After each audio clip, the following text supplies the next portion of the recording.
Assalamualaikum warahmatullahi wabarakatuh. Perkenalkan, saya Umi Nurhani, CGB Angkatan 10 Kabupaten Bojonegoro. Saya dari SMP Negeri 1 Tambak Rejo. Saya akan menyajikan diseminasi kegiatan di sekolah kami, yaitu tentang budaya positif. Selamat menyaksikan.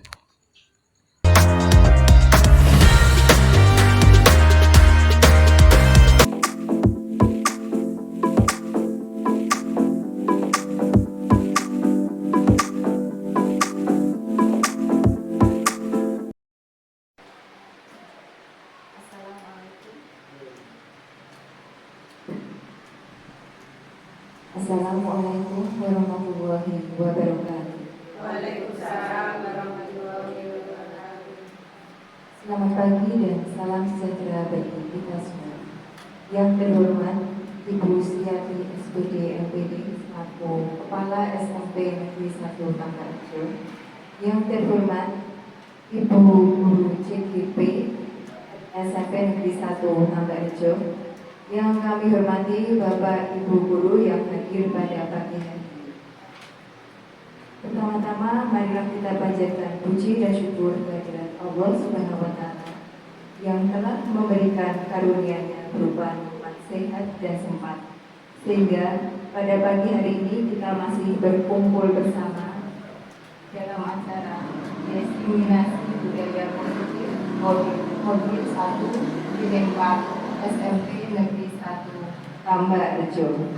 Untuk acara yang pertama adalah sambutan dari Ibu Sriati SPD MPD selaku Kepala SMP Negeri 1 Tambak Rejo. Pada beliau disilakan.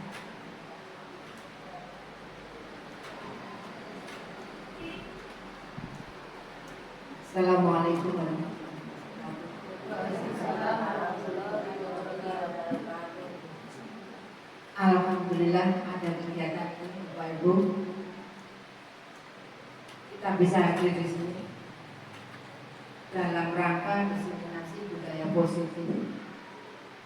Salah satu guru pemberdayaan juga merupakan budaya positif baik bagi pelaksananya juga guru yang lain.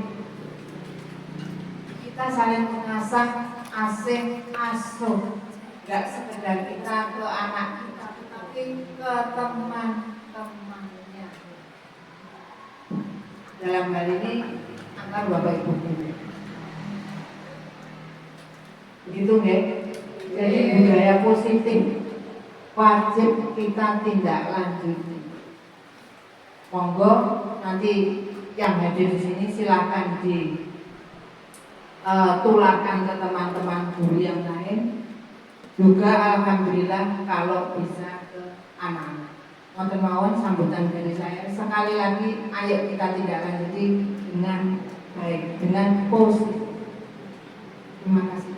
Assalamualaikum warahmatullahi wabarakatuh. Waalaikumsalam warahmatullahi wabarakatuh.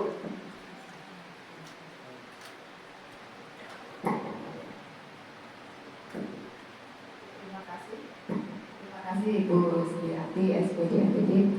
Untuk acara selanjutnya adalah diseminasi budaya positif modul 1.4 yang akan disampaikan oleh CGP dari SMP Negeri 1 Tambak Rejo.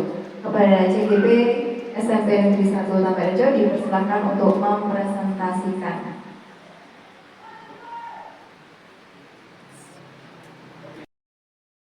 Oke, terima kasih atas waktunya. Sebelumnya saya hormati Ibu Kepala Sekolah, Pak Ibu Guru yang sudah berkenan untuk menghadiri acara diseminasi budaya positif modul 1.4 SMP Negeri 1 Tambak Rejo dalam rangka memenuhi tugas kami sebagai CGP. Sebelum saya menyampaikan materi diseminasi kali ini, kami menyampaikan bahwa dalam CGP ini ada beberapa tugas yang kami laksanakan. Salah satunya adalah membuat aksi kata disiplin positif. Sekali lagi saya sampaikan kepada Bapak Ibu, terima kasih atas waktu yang diluangkan untuk kami. Modul 1.4 aksi nyata disiplin positif, saya Umi Nurhani masuk di CGP Angkatan 10 SMP Negeri 1 Panggalrejo.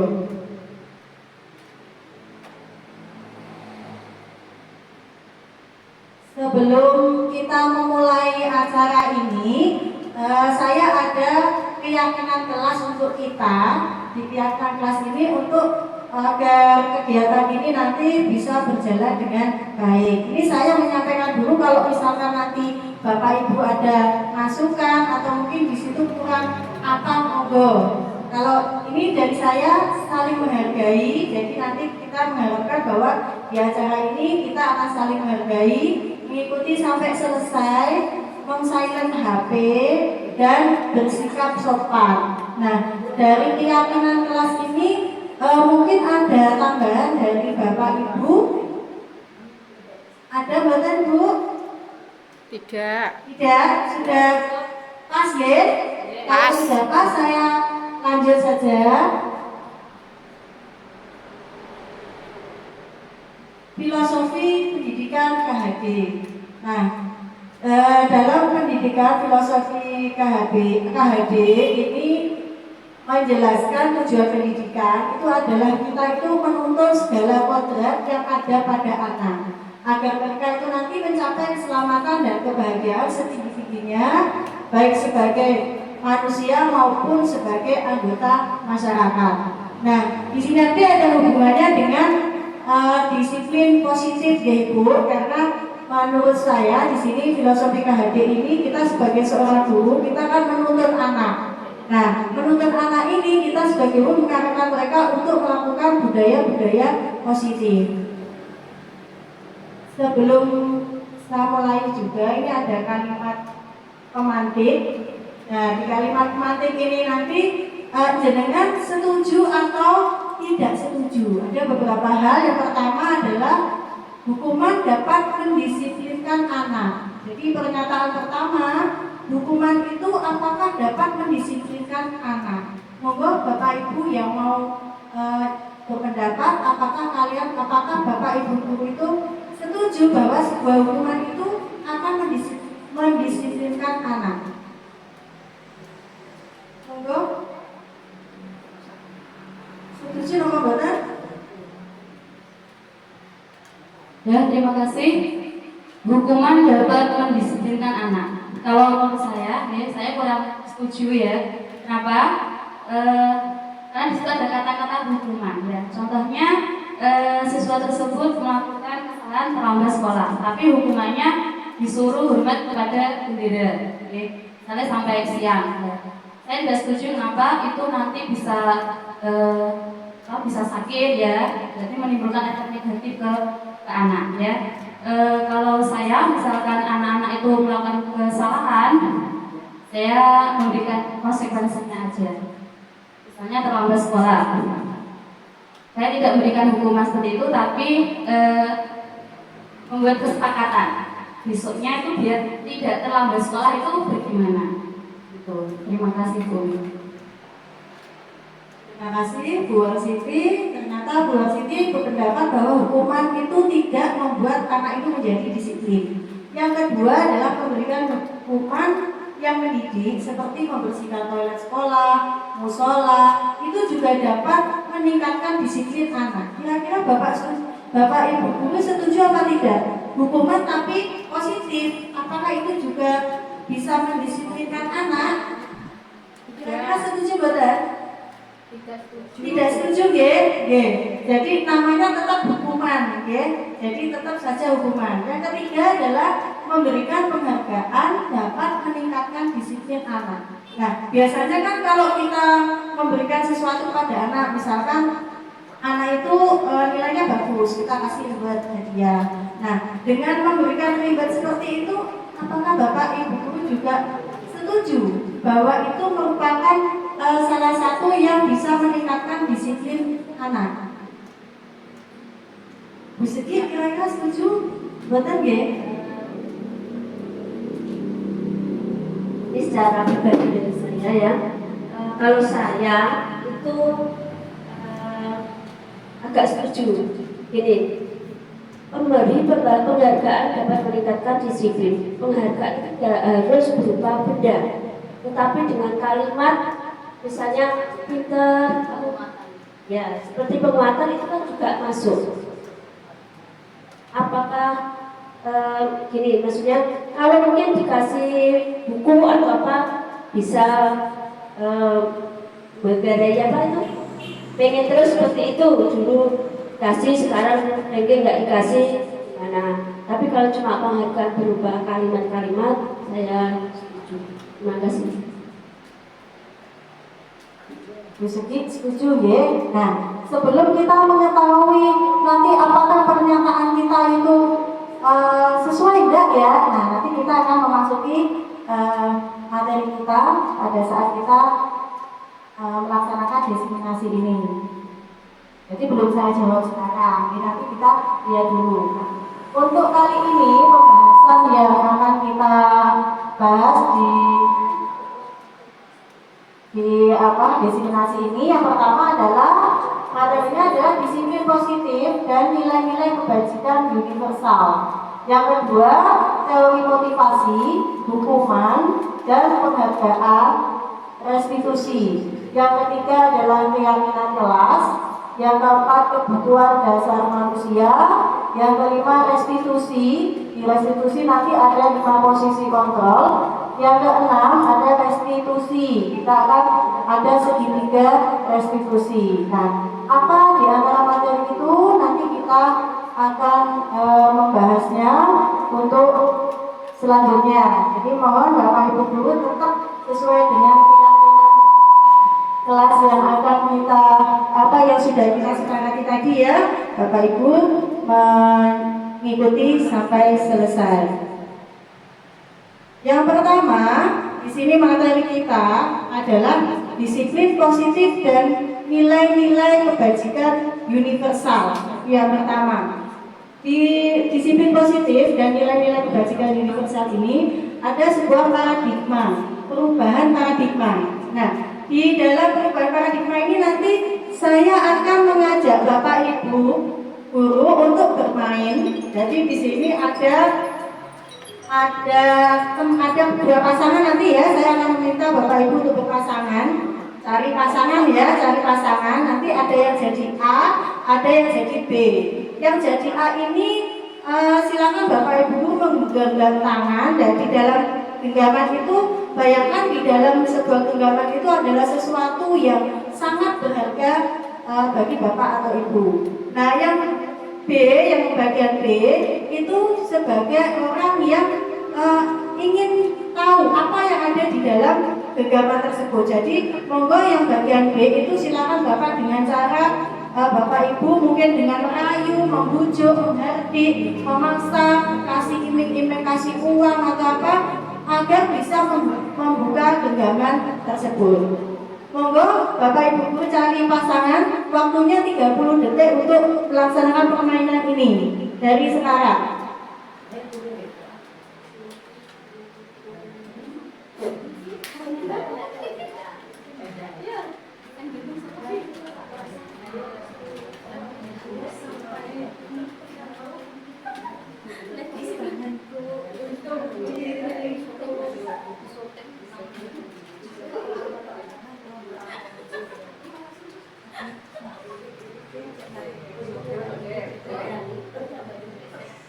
Gimana Bapak Ibu? Waktunya sudah selesai. Apakah sudah ada yang berhasil membuka genggaman tangan teman kalian? Bu Neng ya? Ya, berhasil Bu. Oke, Bu Neng, coba saya ingin tahu bagaimana pendapatnya Bu Neng. Kenapa kok mau membuka genggamannya? Terima kasih Bu Iraguna. Tadi untuk genggaman tangan saya terlepas sama Bu Novi karena rayuannya Bu Novi sangat kuat sekali. Ini saya ibaratkan genggaman saya itu adalah sebuah ilmu, sebuah ilmu yang tidak harus saya genggam sendiri. Tetapi ilmu itu harus dibagi-bagikan kepada teman kita untuk kita bisa belajar bersama untuk membangun pendidikan kita terutama di sekolah kita di SMP Negeri 1 Tambarrejo. Terima kasih Bu Umi.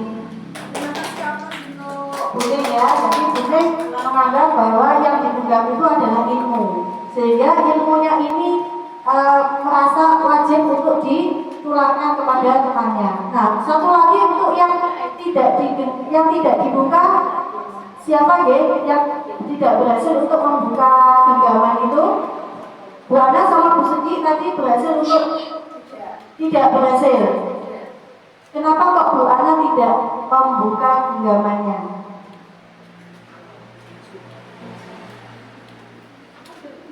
Ya. Terima kasih. Tadi genggaman saya tidak berhasil dibuka oleh Bu Siti karena saya pertahankan dengan mati-matian. Jadi yang saya genggam itu memori HP. Semua itu tersimpan di memori HP ya Bu, email, lebih tepatnya email. Jadi semuanya itu tersimpan di email saya. Mulai dari pekerjaan, mulai dari transaksi-transaksi di rumah, kepentingan-kepentingan di luar, kemudian workshop juga semuanya tersimpan di email saya. Jadi itu saya pertahankan jangan sampai dihack oleh orang lain karena itu menurut saya sangat berharga. Terima kasih. Oke, terima kasih Bu Ana. Aplaus dulu sama Bu Ana ya. Jadi Bu Ana tidak melepas genggamannya. Berarti kalau kita kita dirayu oleh seseorang untuk melakukan sesuatu, kira-kira dipengaruhi oleh diri kita atau orang lain? Yang mengizinkan itu diri kita sendiri atau orang lain?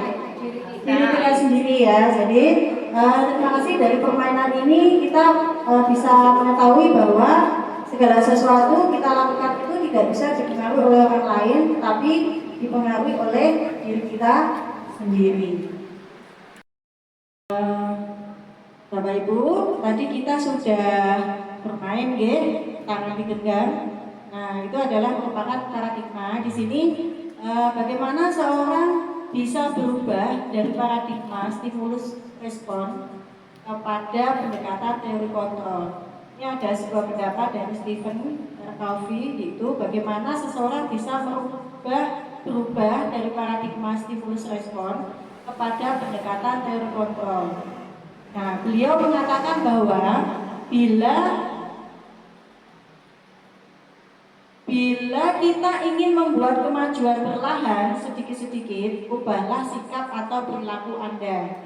Namun, bila kita ingin memperbaiki cara-cara utama kita, maka kita perlu mengubah kerangka acuan kita. Ubahlah bagaimana Anda melihat dunia, bagaimana Anda berpikir tentang manusia. Ubahlah paradigma Anda, skema pemahaman dan penjelasan aspek-aspek tertentu tentang realitas. Nah, di sini ada sebuah contoh Bapak Ibu, perubahan paradigma stimulus kontrol. Yang pertama di situ stimulus respon. Stimulus respon realitas atau kebutuhan kita itu sama.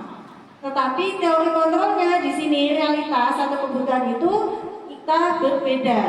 Kemudian yang kedua, semua orang melihat hal yang sama. Teori kontrolnya setiap orang memiliki gambaran berbeda.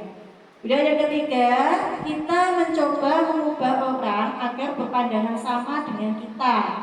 Nah, teori kontrolnya kita berusaha memahami pandangan orang lain tentang dunia. Selanjutnya, perilaku buruk dilihat sebagai suatu kesalahan. Teori kontrol, semua perilaku memiliki tujuan. Stimulus respon selanjutnya, orang itu bisa mengontrol saya. Teori kontrolnya, hanya ada yang bisa mengontrol diri Anda.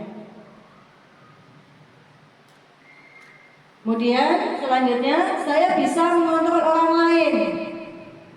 Anda tidak bisa mengontrol orang lain. Nah, ini tadi yang sudah kita praktekkan Bapak Ibu ya, bahwa kita itu tidak bisa dipengaruhi oleh orang lain. Selanjutnya, pemaksaan ada pada saat bukan gagal. Kolaborasi dan konsensus menciptakan pilihan-pilihan baru. Kemudian yang terakhir, model berpikir menang atau kalah. Teori kontrolnya model berpikir menang-menang. Nah itu untuk teori kontrol. Yang selanjutnya adalah disiplin positif. Apa itu disiplin positif? Disiplin positif makna disiplin belajar kontrol diri dengan menggali potensi kita agar tercapai tujuan mulia, yaitu sesuatu menjadi seseorang yang kita inginkan berdasarkan nilai yang kita hargai. Namun dalam budaya kita, makna kata disiplin telah berubah menjadi sesuatu yang dilakukan seseorang pada orang lain untuk mendapatkan kepatuhan. Kecenderungan umum adalah menghubungkan kata disiplin dengan ketidaknyamanan, bukan dengan apa yang kita hargai atau pencapaian suatu tujuan mulia. Nah, sekarang nilai-nilai kebajikan universal. Apa itu nilai-nilai kebajikan universal? Nilai-nilai ini merupakan payung besar dari sikap dan perilaku kita, atau nilai-nilai ini merupakan fondasi kita berperilaku. Nilai-nilai kebajikan adalah sifat-sifat yang positif manusia yang merupakan tujuan mulia yang ingin dicapai setiap individu. Jadi kita sebagai seorang guru, Bapak Ibu ya, kita ingin menerapkan nilai-nilai kebajikan untuk anak-anak kita. Jadi nilai-nilai yang positif untuk anak-anak kita, sehingga anak-anak kita nanti yang kita harapkan bisa mempunyai karakter yang luar biasa. Nah, di sini ada Dr. William Glasser pada teori kontrolnya menyatakan bahwa setiap perbuatan memiliki suatu tujuan. Dan selanjutnya di sini ada dosen menyatakan bahwa dengan mengaitkan nilai-nilai kebajikan yang diyakini seseorang, maka motivasi intrinsiknya akan terbangun, sehingga menggerakkan motivasi dari dalam untuk dapat mencapai tujuan mulia yang diinginkan. Nah, dari nilai-nilai kebajikan itu yang diterapkan di sini, yang ingin dicapai di setiap anak Indonesia dikenal dengan profil pelajar Pancasila. Jadi nilai-nilai kebajikan itu ada semua di profil pelajar Pancasila yang terdiri dari 6 dimensi. 6 dimensi ya. Nah, ini nilai-nilai kebajikan dari 6 institusi. Satu di sini, ini nanti tidak saya sebutkan 6 ya. Jadi saya hanya menyebutkan 3 saja. Yang pertama, profil pelajar Pancasila. Seperti yang sudah sering kita kita lihat, kita praktekkan, kita mengisi rapor juga kita mengisi nilai-nilai profil pelajar Pancasila ya. Jadi beriman, bertakwa kepada Tuhan Yang Maha Esa, berakhlak mulia, mandiri, bernalar kritis, berkebinekaan global, bergotong royong dan kreatif. Nah, selanjutnya yang kedua dari Ibu. Di sini sikap mandiri, ada toleransi, rasa hormat, integritas, mandiri, menghargai, antusias, empati, keingintahuan, kreativitas, kerjasama, percaya diri dan komitmen. Yang ketiga, di sini bisa Bapak Ibu baca, cinta Tuhan dan segenap ciptaannya. Tadi di profil pelajar Pancasila juga sudah ada ya.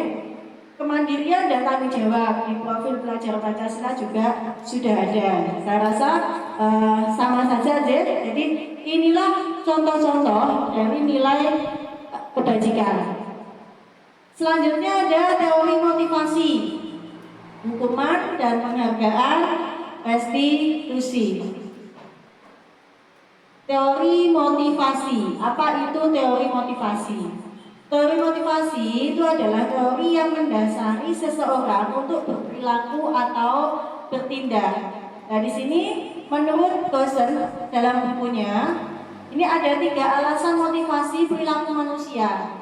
Jadi seseorang itu berperilaku, bertindak itu mempunyai sebuah alasan. Yang pertama, untuk menghindari ketidaknyamanan atau hukuman. Yang kedua, untuk mendapatkan imbalan atau penghargaan dari orang lain. Yang ketiga, untuk menjadi orang yang mereka inginkan dan menghargai diri sendiri dengan nilai-nilai yang mereka percaya. Nah ini nanti ada kaitannya dengan tadi permainan yang sudah kita praktekkan tadi, Bu ada A dan B tadi. Jadi seseorang melakukan sesuatu itu ada ada alasannya. Jadi alasan itu mungkin bisa dari dalam, bisa dari luar. Ini teori perilaku manusia. Nah ini ada sebuah contoh, hadir karena tidak ingin ditegur oleh pihak panitia atau pengawas Anda. Jadi seseorang ini hadir karena tidak ingin ditegur oleh pihak panitia atau pengawas Anda. Nah ini merupakan motivasi eksternal karena melakukan tindakan dia hadir itu karena tidak ingin ditegur oleh pengawas. Jadi ada faktor lain dari luar yang mempengaruhi. Dan yang kedua, ingin dilihat dan dipuji oleh lingkungan Anda atau mendapat penghargaan sebagai guru berprestasi. Ini juga sama karena melakukan kegiatan itu merasa ingin dipuji oleh orang lain. Yang ketiga, ingin menjadi pembelajar sepanjang hayat. Jadi Bapak Ibu sebagai guru ingin menjadi pembelajar sepanjang hayat, menjadi orang yang berusaha dan bertanggung jawab, serta menghargai diri Anda sendiri sebagai teladan bagi murid-murid Anda. Nah, kalau ini adalah motivasi internal dari kita sendiri. Selanjutnya ada di hukum penghargaan.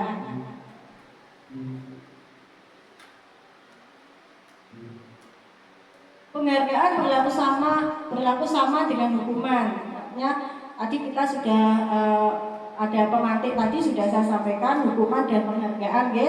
Ada yang setuju penghargaan, ada yang tidak setuju, gitu ya.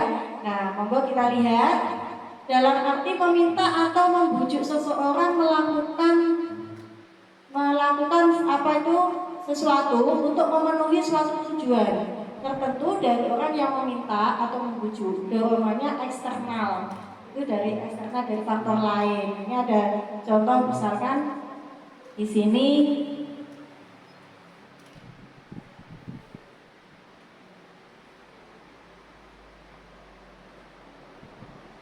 ini gambarnya. Penghargaan menghukum. Kira-kira penghargaan menghukum ini adalah penghargaan menurunkan kualitas.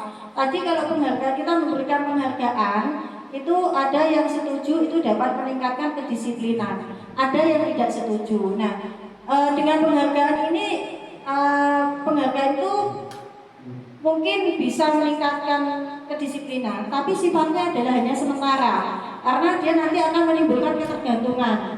Jadi murid-murid kita akan ketergantungan.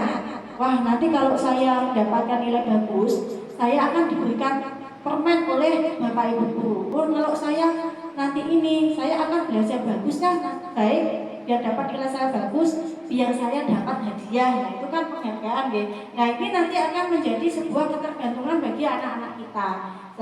Di sini juga itu merupakan hal yang tidak baik. Selanjutnya, materi selanjutnya adalah tentang keyakinan kelas. Apa ini keyakinan kelas?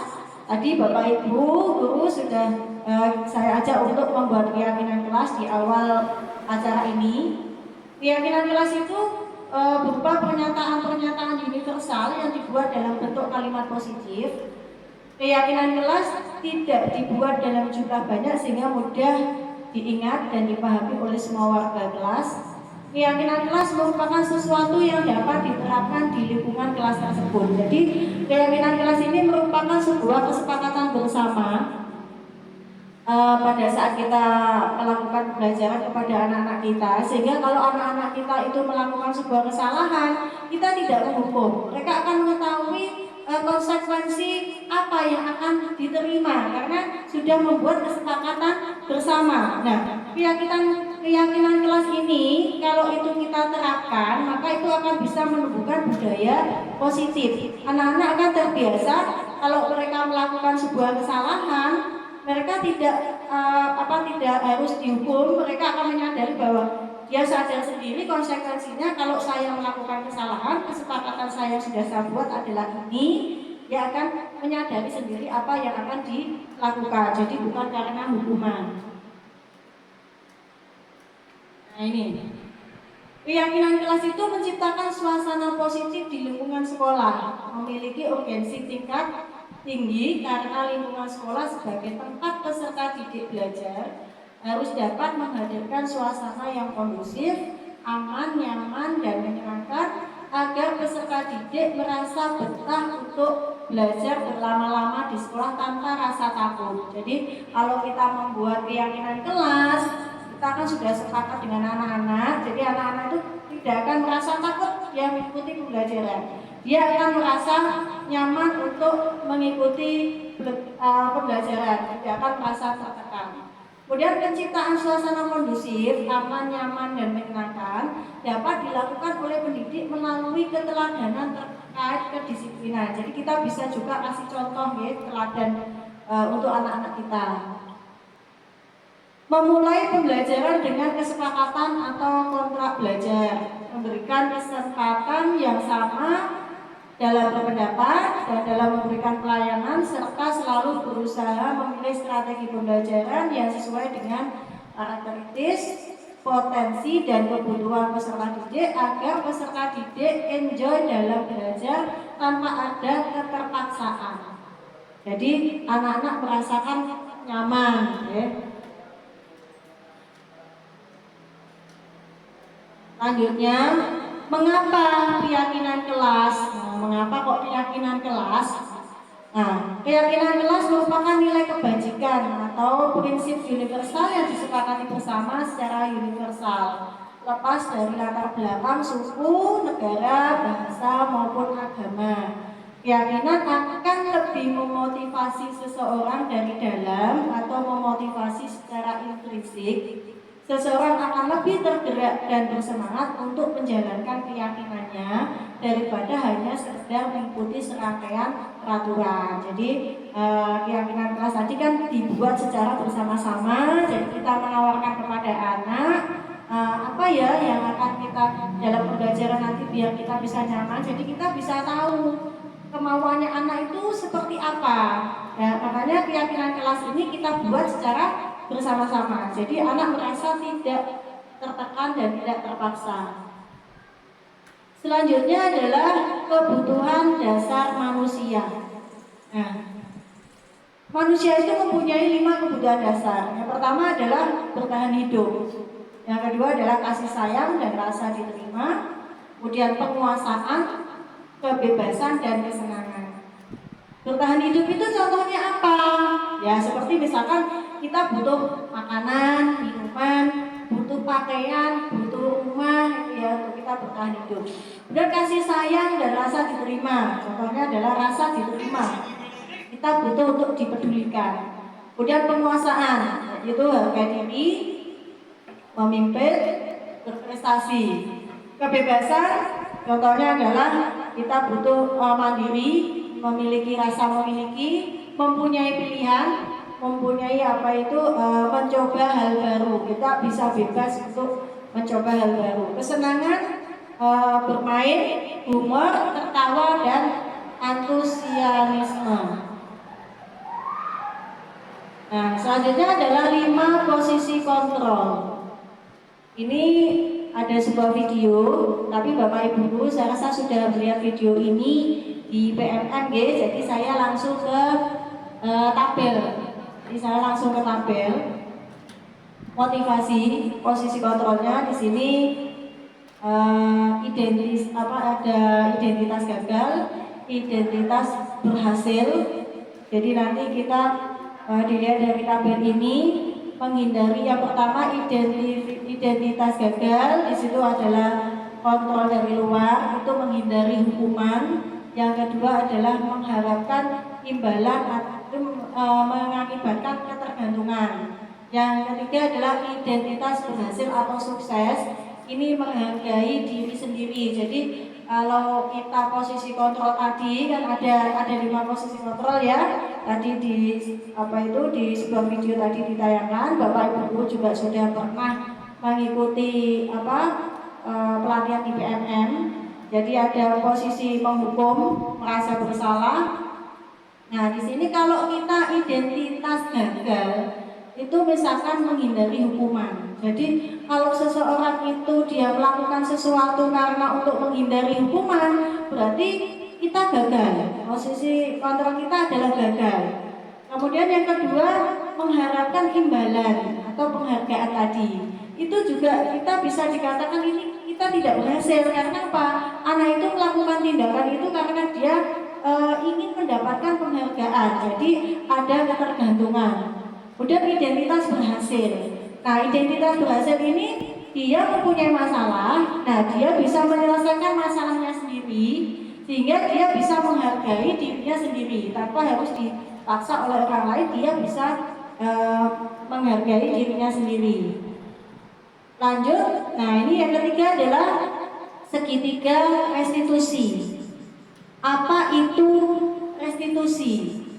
Restitusi ini adalah proses menciptakan kondisi bagi murid untuk memperbaiki kesalahan mereka, sehingga mereka bisa kembali pada kelompok mereka dengan karakter yang lebih kuat. Ini pernyataan dari Gosen tahun 2004. Kemudian restitusi juga merupakan proses kolaboratif yang mengajarkan murid untuk menjadi solusi untuk masalah mereka dan membantu murid berpikir tentang orang seperti apa yang mereka inginkan dan bagaimana mereka harus memperlakukan orang lain. Jadi restitusi ini adalah sebuah proses di mana proses ini untuk menciptakan kondisi agar anak ini bisa memperbaiki kesalahan mereka. Nah, kesalahan mereka itu tidak memperbaikinya, itu dia menemukan sendiri masalahnya. Nih, melalui restitusi, ketika murid berbuat salah, guru akan menanggapi dengan cara yang memungkinkan murid untuk membuat evaluasi internal tentang apa yang dapat mereka lakukan untuk memperbaiki kesalahan mereka dan mendapatkan kembali harga dirinya. Restitusi menguntungkan korban, tetapi juga menguntungkan orang yang telah berbuat salah. Nah, ini sesuai dengan prinsip dari teori kontrol William Gosen tentang solusi menang-menang, ya. Nah, selanjutnya dari restitusi itu tadi kan anak itu diajak secara bersama-sama untuk menemukan apa itu solusi jalan keluar. Nah, ini kita bisa mempraktekkan kepada anak-anak kita itu dengan cara menggunakan ada segitiga restitusi. Ini adalah segitiga restitusi yang nantinya kita bisa mempraktekkan kepada anak-anak kita, karena tentunya anak-anak kita itu anak-anak yang sekian banyaknya tentunya mempunyai masalah yang berbeda-beda. Tidak semua anak itu pintar semua atau kurang pintar. Nah, pasti ada sesuatu, satu dua itu mereka mempunyai masalah. Nah, untuk mengatasi masalah tersebut, kita bisa menggunakan segitiga restitusi. Nah, ini adalah segitiga restitusi, ada 3 hal, ada 3 langkah. Yang pertama di sini adalah menstabilkan identitas.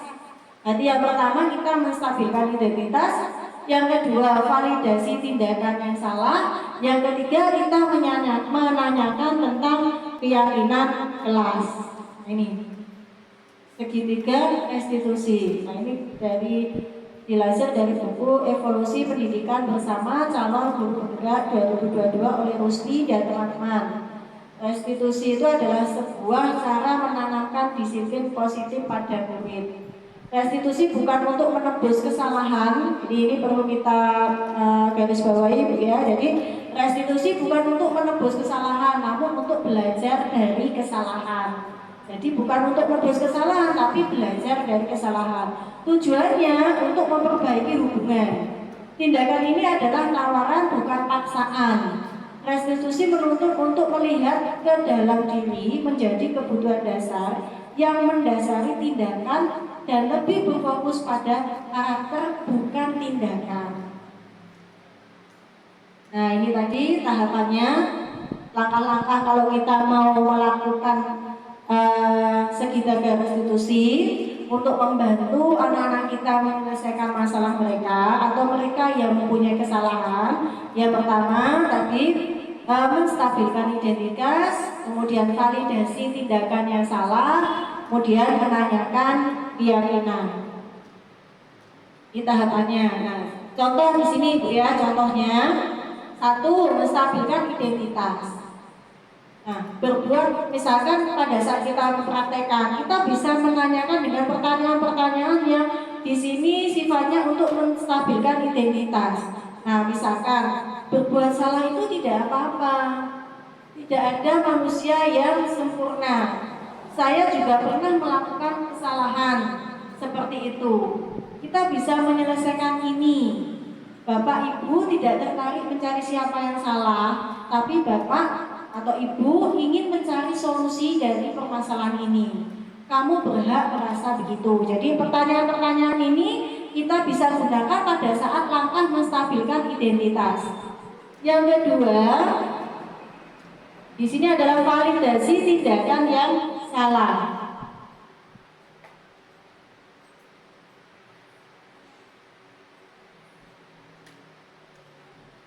Validasi tindakan yang salah, kemudian yang ketiga adalah menanyakan keyakinan kelas. Validasi. Yang ketiga menanyakan keyakinan kelas. Keyakinan kelas ini misalkan apa yang kita percaya setelah kita menstabilkan, kemudian kita validasi. Validasi mengapa setiap anak itu kan melakukan sesuatu pasti ada alasannya. Di tingkat validasi ini kita menanyakan apa alasan anak ini untuk melakukan kesalahan. Nah, setelah kita memvalidasi, kita baru menanyakan keyakinan. Misalkan, apa yang kita percaya sebagai kelas atau keluarga? Apa nilai umum yang sudah kita sepakati? Apa bayangan kita tentang kelas yang ideal? Kamu mau menjadi orang yang seperti apa? Ya. Nah, itu adalah tahapan dari tanggapan dari restitusi ya, tindakan restitusi yang yang mungkin kita bisa laksanakan di proses pembelajaran setiap hari kita. Nah, itu tadi Bapak Ibu materi yang saya sampaikan sudah kita bahas semuanya. Nah, untuk selanjutnya setelah saya menyampaikan masalah tadi, saya ingin tahu perasaan dari Bapak Ibu apa yang dirasakan setelah pemaparan hari ini. Nah, mungkin materi ini nanti ada kurang lengkapnya atau bagaimana, Bapak Ibu guru bisa menanyakan lebih lanjut setelah kegiatan kita sehari-hari. Saya rasa itu Bapak Ibu materi yang saya sampaikan.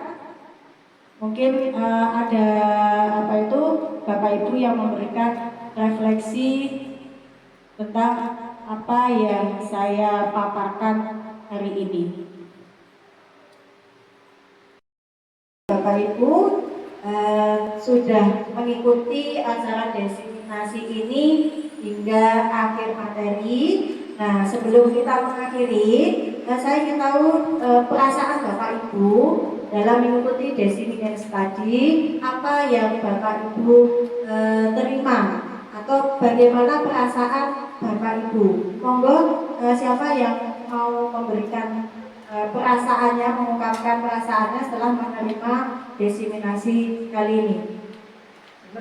Bu Ana, monggo Bu Ana. Terima kasih untuk waktunya. Perasaan saya jelas senang ya Bu, dapat materi yang sangat bagus sekali. Refleksi dari saya setelah menyimak materi yang disampaikan oleh Bu Umi, yaitu ternyata guru itu tidak boleh memberikan hukuman dan hadiah. Padahal itu yang sering saya praktekkan selama ini. Ketika anak terlambat masuk kelas, saya hukum dengan harapan anak itu jerah dan tidak mengulangi kesalahan yang sama. Walaupun hukuman itu saya anggap hukuman yang positif, seperti membersihkan kelas, memungut sampah, itu kan juga memberikan pembelajaran yang positif juga. Tapi ternyata itu pun juga salah. Jadi kedepannya berarti harus bisa mendisiplinkan anak tanpa harus ada hukuman dan hadiah. Itu PR bagi kami Bapak Ibu guru yang ada di sini. Bagaimana kami mendisiplinkan anak tanpa ada hukuman dan hadiah. Itu saja dari saya Bu Umi. Terima kasih. Assalamualaikum warahmatullahi wabarakatuh. Waalaikumsalam warahmatullahi wabarakatuh. Terima kasih Bu Ana. Bu Ana menyampaikan bahwa sangat senang hari ini. Tentunya Bapak Ibu guru juga saya berharap juga begitu, dan untuk bisa mempraktekkan dalam kegiatan kita sehari-hari untuk kebaikan anak-anak didik kita.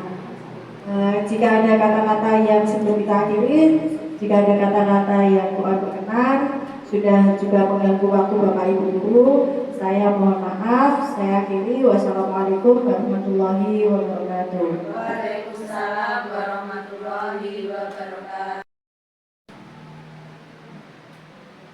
Bapak Ibu guru yang berbahagia, demikian tadi sudah disampaikan oleh CGP kita, Diseminasi Budaya Positif Modul 1.4. Semoga apa yang disampaikan oleh CGP kita pada pagi hari ini bisa memberikan dampak positif, bisa memberikan budaya positif yang akan membudaya di SMP Negeri 1 Tambak Rejo tercinta ini.